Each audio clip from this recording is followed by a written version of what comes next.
Welcome, class. So, in today's lecture, we are going to dive into an incredibly powerful application of integral calculus.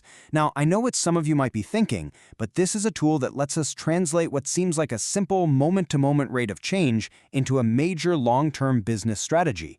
I really want you to get this. This isn't just some abstract math exercise. We're talking about the crucial process of turning raw operational data into the kind of actionable intelligence that gets made in the boardroom. So, let's start by grounding ourselves in a real-world scenario. This is a question that pretty much every single operations or production manager is going to face. Take a good look at it. This really gets to the heart of what we're talking about today. Imagine you're on the factory floor. You have the data for the immediate next step cost, what it costs to produce just one more thing. But you know, the executive team, the CFO, they're not really interested in that tiny granular detail. They want to know the big picture. How much money, how much capital do we need to set aside for the entire production run? This is the fundamental bridge we have to learn how to cross, getting from the marginal to the total. And I want to be really clear here. This is not just some hypothetical problem from a textbook. The ability to bridge this gap, to go from one to many, is a core skill. It's what separates tactical, day-to-day operational thinking from the strategic, long-term financial planning that defines leadership. The data you have is immediate. It's about what just happened. But the decisions you have to make, they're about the future. Okay, let's get precise with our language. In economics, in business management, that cost for one more item has a formal name. It's called the marginal cost. It's basically the instantaneous rate of change of your total cost. Now, the main challenge, and honestly a super common mistake for new managers, is just assuming this rate is constant, but it almost never is. The first item you make might be way cheaper than the 100th. Why? Well, you might have economies of scale at first, but then diseconomies kick in, things like machine wear, paying staff overtime, or even supply chain problems. So you can see why we can't just multiply the cost of one unit by the total number.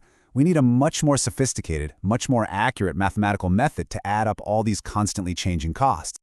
All right, so let's bring in the right tool for the job. The mathematical instrument designed specifically for this kind of accumulation problem is the definite integral. Now, I know for a lot of you, the word integral might bring back some not-so-fond memories of a tough, abstract math class. I want you to consciously push that aside. For our purposes today, think of the definite integral as a specialized business tool. It's no different than a financial calculator or a discounted cash flow model you'd build in Excel. It's a practical tool for solving a very specific and very important business problem. Let's really break this definition down. I don't want you to see a scary formula. I want you to picture an incredibly sophisticated adding machine. Imagine your marginal cost is changing every second as you produce more units. What the integral does is it conceptually slices that entire production run into an infinite number of tiny little segments, so tiny that within each slice, the cost is basically constant. Then, it calculates the cost for each of these microscopic slices and perfectly sums them all up between your starting point, let's say unit 0, and your ending point, unit 100.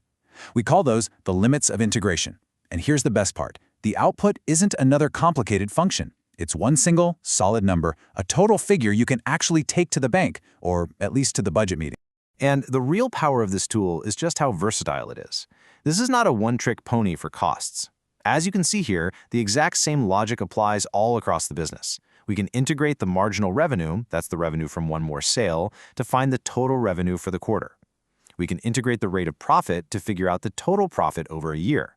And in microeconomics, we use this very same tool to calculate really important ideas like consumer and producer surplus. The principle is universal. Integration lets you go from any rate of change to its total accumulated counterpart. It's a game changer. Okay, so let's move from the what to the how. We're going to roll up our sleeves and walk through a very clear, step-by-step example of calculating total cost. I want you to pay close attention here because this is where the abstract theory gets turned into a tangible, quantitative skill you'll actually use in your careers. All right, for our workshop, let's define our marginal cost function. Go ahead and write this down, MC of x equals 5x. So this function models the cost in dollars to produce the xth unit. Now let's stop and think about this analytically. Why a function like 5x and not just a flat number like $5 per unit? Well, because in the real world, costs are rarely so simple. This function is telling us that the cost to produce an additional item actually goes up as we produce more. So for example, the very first unit, where x equals 1, only costs $5 to make. But the 100th unit, that costs a whopping $500 to produce. Can you think why that might be? It could be because you're paying overtime wages, or maybe there's more wear and tear on your machinery, or maybe your suppliers start charging you more for raw materials as you buy them out. A dynamic model like this is way more realistic. This slide here is our roadmap. Let's walk through it carefully because a small mistake at any one of these steps can throw your whole forecast off. Step 1 is to set up. We formally write out the definite integral. You've got the integral symbol with our lower limit, 0 at the bottom, and our upper limit, 100 at the top. The function inside is our 5x, followed by dx, which just tells us we're integrating with respect to x. This is basically our mathematical mission statement. We are going to sum the function 5x from 0 to 100. Step 2 is to integrate. Here we find the antiderivative of 5x. We're going to use the power rule. The rule says for x to the power of n, the integral is x to the power of n plus 1, all divided by n plus 1. So for 5x, which is really 5x to the power of 1, we add 1 to the exponent, that gives us x squared, and then we divide by that new exponent, 2. The 5 just comes along for the ride. So the antiderivative is 5 halves x squared. Now a very common mistake here is that students forget to divide by the new exponent. Don't let that be you. Remember, this is the reverse of differentiation. Step 3 is to evaluate. We use what's known as the fundamental theorem of calculus here. We take our antiderivative, 5 halves x squared, and we plug in the upper limit, 100, and then the lower limit, 0. So we calculate 5 halves times 100 squared and 5 halves times 0 squared. And finally, step 4, calculate, we just subtract the result of the lower limit from the result of the upper limit. So that's 5 halves times 10,000, which is 25,000, minus 0. This gives us our final answer. Okay, we've done the calculation. But now, as future business leaders, I need you to take off your mathematician's hat and put on your manager hat. Please remember this. The number we just got is not the end of the analysis. It is a critical piece of business intelligence that has to be translated from an answer on a page into a real-world action plan. So the calculation reveals our total cost is $25,000. But let me be perfectly clear about what this number actually is. This is the total variable cost to produce those first 100 units. It is absolutely essential that you understand this number does not include your fixed costs. It doesn't include things like the rent for the factory or administrative salaries or insurance. This is purely the direct cost that accumulated from the production itself, the cost that changes depending on how much you make. As a manager, you can now walk into that boardroom with real confidence. You're not armed with a guess, you're armed with a mathematically solid figure.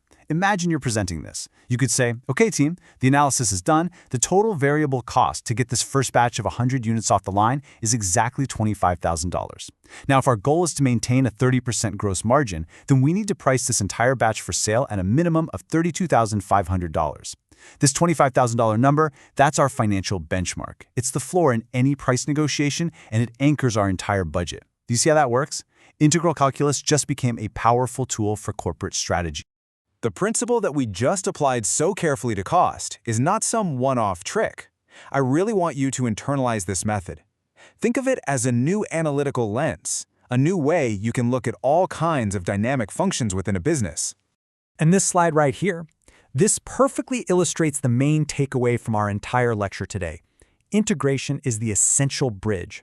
It's the mathematical process that lets you move from knowing how things are changing on the margin, moment to moment or unit by unit, to understanding the total, big picture impact over a specific time or production run.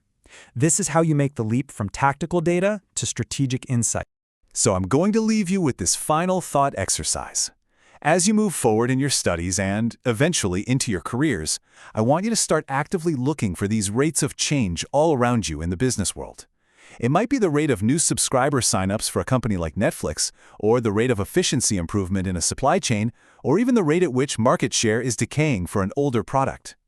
With the powerful tool of integration, you now have the conceptual and the mathematical framework to turn any one of those rates into a total, actionable number that can, and absolutely should, drive high-level strategy. Thank you.